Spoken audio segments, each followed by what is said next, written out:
College की सच्ची प्यार की कहानी।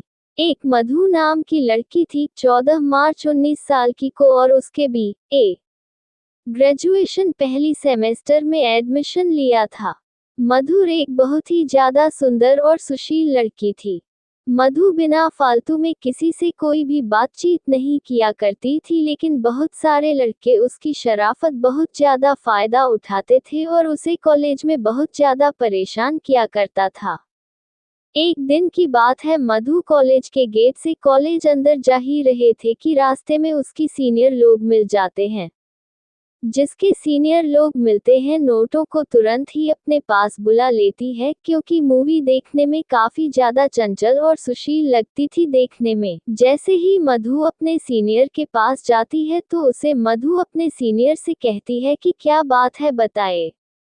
उसका सीरियल कहता है, क्या क्या तुम्हें ABCD लिखने आती है? तभी मधु कहती है कि अगर मुझे ABCD लिखने नहीं आती तो मैं कॉलेज में कैसे पहुंच पाती। इतना सुनते ही सीनियर लड़के और लड़कियों को बहुत ज्यादा गुस्सा आ जाती है। वह बुरा भला मधु को कहने लगते हैं।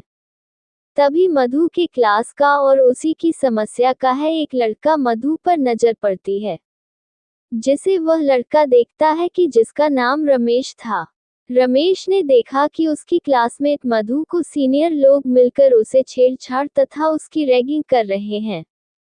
ये देखकर रमेश को रहा नहीं है, वह सीनियर के पास जाता है और कहता है कि यह जो आप लोग कर रहे हैं वह बहुत गलत बात है। किसी भी लड़की को इस तरह परेशान करना बिल्कुल भी अच्छी बात नहीं है। उसके बाद सीनियर लड़के तथा रमेश में काफी ज्यादा जमा हो जाता है और आखिरकार रमेश मधु को अपने साथ लेकर कॉलेज में अंदर जाना जाता है कि आज करने के लिए।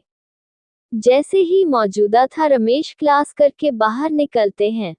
रमेश से मधु कहती है कि कॉलेज में जो लड़की मुझे परेशान कर रहे थे, मुझे उससे बचाने के लिए आपका शुक्रिया। तभी रमेश कहता है कि ऐसी कोई बात नहीं है, तुम्हें मुझे शुक्रिया करने की कोई जरूरत नहीं है, क्योंकि तुम मेरी क्लासमेट हो और तुम्हारी सुरक्षा और रक्षा करना मेरा फर्ज होता है। इन सभी बातों को सुनकर मधु को रमेश पर काफी ज्यादा प्यार है, दया आने लगती है। अब कॉलेज मधु और रमेश दोनों साथ साथ जाते थे। साथ ही कमी से आते वक्त भी दोनों एक साथ आते थे। रमेश को पता था कि कॉलेज में बहुत सारे लड़के होते हैं, एंजॉय जूनियर लोकेशन लड़कियों की रैगिंग करते हैं। अब तो रमेश मधु को कहता है कि तुम अगर पहले आ जाओगी कॉलेज तो तुम कॉलेज अंदर मत जाना, मेरा इंतजार करना बाहर ही है। जब मैं कॉलेज जाऊंगा तो मेरे साथ अंदर चलना, फिर उसके बाद किसी को भी कॉलेज के अंदर तुम्हें कुछ भी कहने की हिम्मत नहीं होगी। दोनों ऐसा ही करते थे कि जो भी कॉलेज पहले आता था उन्हें इंतजार करना पड़ता था दूसरे के लिए है। ऐसा करते करते काफी ज्यादा दिन बीत गया था। उन दोनों ने अब प्रथम सेमेस्टर से प्रमोटेड होकर अब कॉलेज की तीसरे सेमेस्टर में पहुंच चुके थे। दोनों के एक दूसरे से मिलते मिलते 1 साल से ज्यादा हो चुके थे और दोनों आप तो अपने अपने घर में भी मोबाइल से बात किया करती थी। दोनों की काफी ज्यादा मित्रता और बेहद ही ज्यादा गहरी मित्रता कॉलेज की है समय ही हो गई थी। अब हम दोनों मिलकर मुझको ले जाते थे क्लास करने के लिए, और कॉलेज दोनों प्रतिदिन आने के कारण दोनों क्लास में अच्छी रेपुटेशन पर पहुंच गए थे। दोनों को एक साथ आते जाते देख क्लास की बहुत सारे लड़के लड़कियां दोनों के बारे में बहुत ज्यादा गलत शरत बातें किया करती थी। लेकिन इन बातों से मधु को किसी भी प्रकार का कोई फर्क नहीं पड़ता था, क्योंकि मधु कहते थे कि हम दोनों सिर्फ एक अच्छी दोस्त है, वह जिसको जो सोचना है सोचने दीजिए।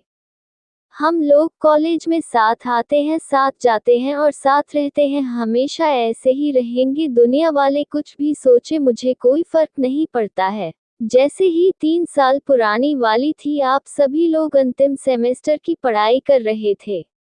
बधाई देने के बाद, परीक्षा देने के बाद आप सभी लोगों की छुट्टी होने वाली है।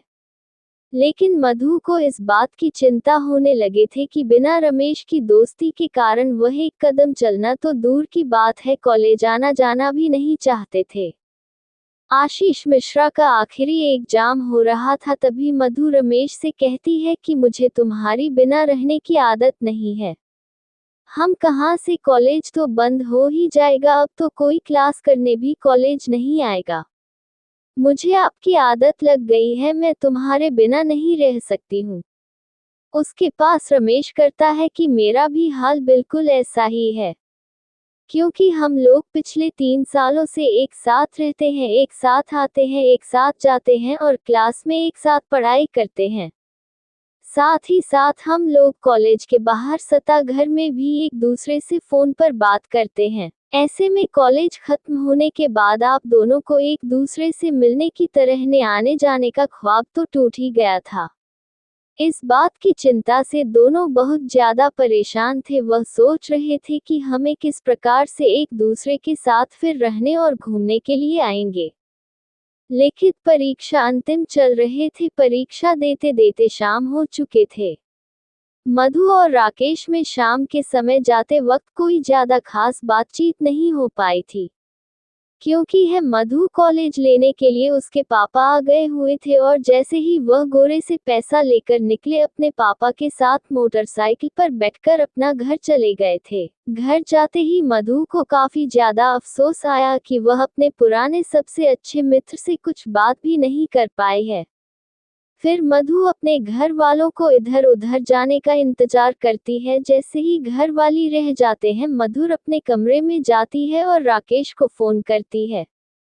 जैसे ही फोन करती है, एक ही रिंग में राकेश फोन उठा लेता है और कहता है कि मुझे पता था तुम फोन जरूर करोगी। उसके बाद मैं तो कहती है कि मुझे माफ कर दीजिए, मैं कॉलेज में आपसे ज्यादा बात नहीं कर पाई थी, क्योंकि मेरे पापा आ गए थे मुझे लेने के लिए और बोल रहे थे जल्दी घर चलो, मुझे बहुत सारा काम है। उसके बाद में तो कहती है कि मुझे आपके बिना बिल्कुल भी मन नहीं लग रहा है। उसके बाद राकेश भी कहता है कि मुझे भी, और मेरे दिल से हार भी कुछ ऐसा ही है।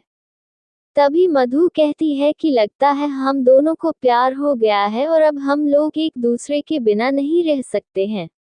जैसे जैसे समय बीत रहा था, वसीम उसे दोनों की दूरियां, दोनों की मजबूरियां बन गई थी, क्योंकि दोनों बिना कॉलेज के अब एक दूसरे से मिल भी नहीं पा रहे थे। अब तो दोनों की व्हाट्सएप कॉलिंग तथा ऑडियो कॉलिंग पर ही ज्यादा बातचीत होती रही थी। एक समय ऐसा है, आपके दोनों 24 घंटा बात किया करते थे, क्योंकि उसके बिना एक मिनट भी दोनों में से किसी का भी मन नहीं लगता था। उसके बाद एक दिन मरोगे दी है कि क्या हम लोग इसी तरह फोन पर ही बातें करते रहेंगे सभी दिन। अभी मधु कहती है कि मेरे घर वाले मेरे शादी के लिए लड़का देख रहे हैं। आगे मधु कहती है कि कुछ भी हो जाए, मैं किसी और से शादी बिल्कुल भी नहीं करूंगी, मुझे तो तुम भूल जाना पसंद हो, मैं जब भी शादी करूंगी तुमसे ही करूंगी। एक दिन मधु के माता पिता मधु को अपने पास बुलाती है और कहती है कि देखो बेटा, मैंने तुम्हारे लिए एक लड़का पसंद किया है। ये फाइल में उसकी फोटो है, तुम देखकर बताओ क्या तुम्हारे लिए सही रहेगा।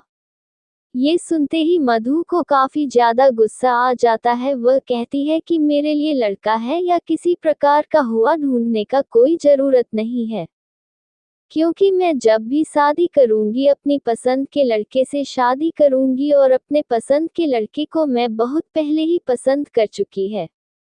मैं उसके बिना एक मिनट क्या एक सेकंड भी नहीं रख सकती हूँ। ऐसे में किसी और से शादी करने के बारे में सोच भी नहीं सकती।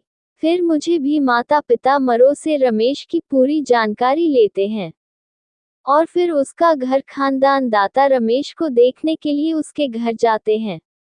दोनों परिवारों में काफी देर तक बातचीत होती है और अंत में दोनों को का प्यार जीत जाता है। ये दोनों के घर वाले दोनों की शादी के लिए राजी हो जाते हैं। हाँ, उसे दोनों मधुर और राकेश बिल्कुल खुशी खुशी अपना जीवन व्यतीत करने लगे।